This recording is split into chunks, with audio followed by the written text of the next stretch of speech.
करिया महादेव के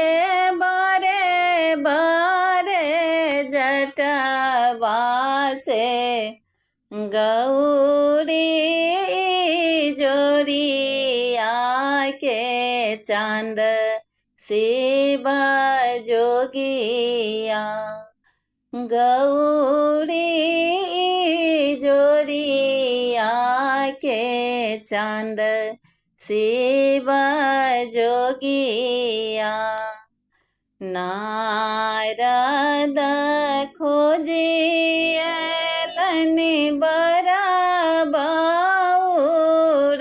बराबउरहवा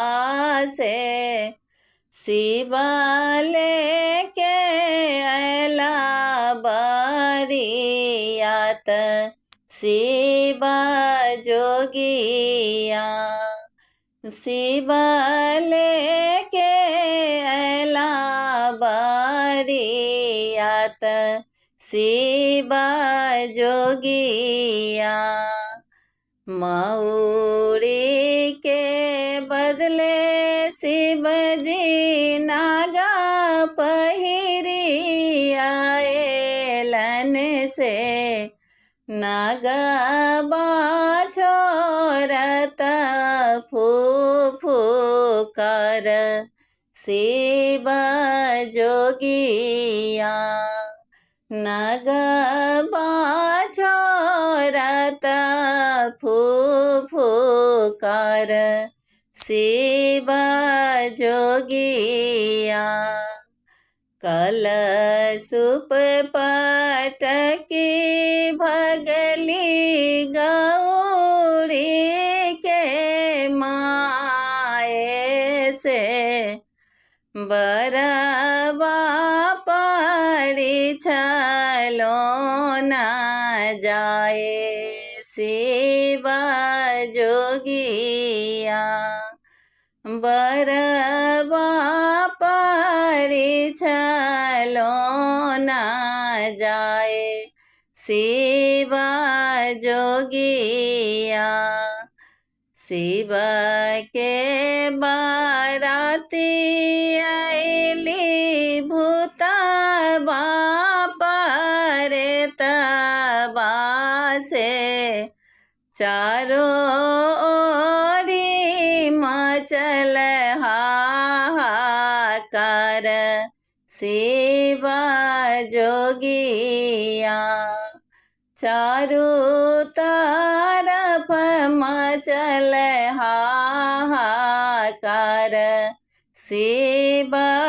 जोगिया गाँव नगर में सोरा होई गेल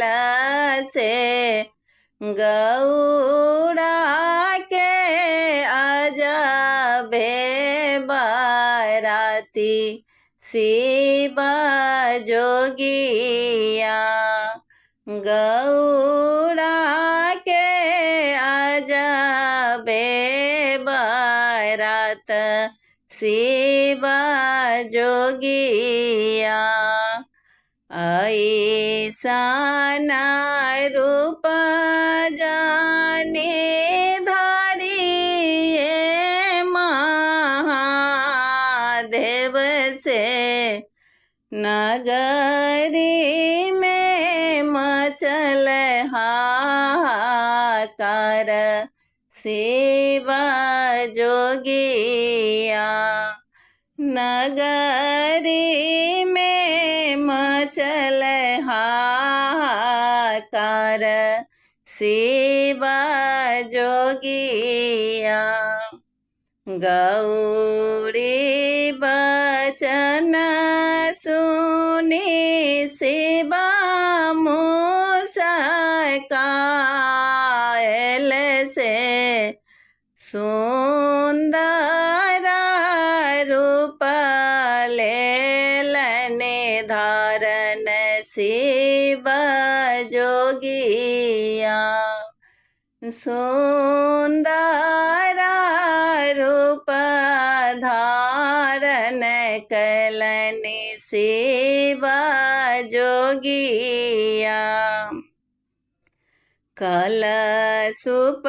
उठाए सासु बरबा परिछलन से बरानी का लागेला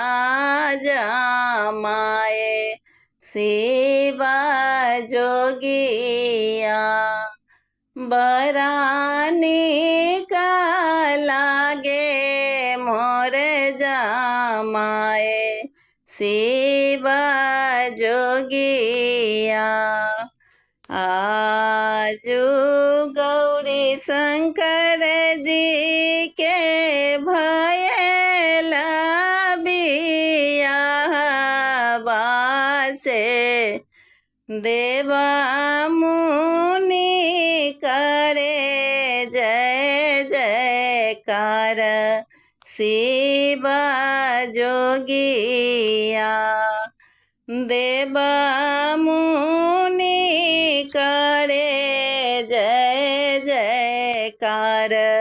सेवा जोगिया।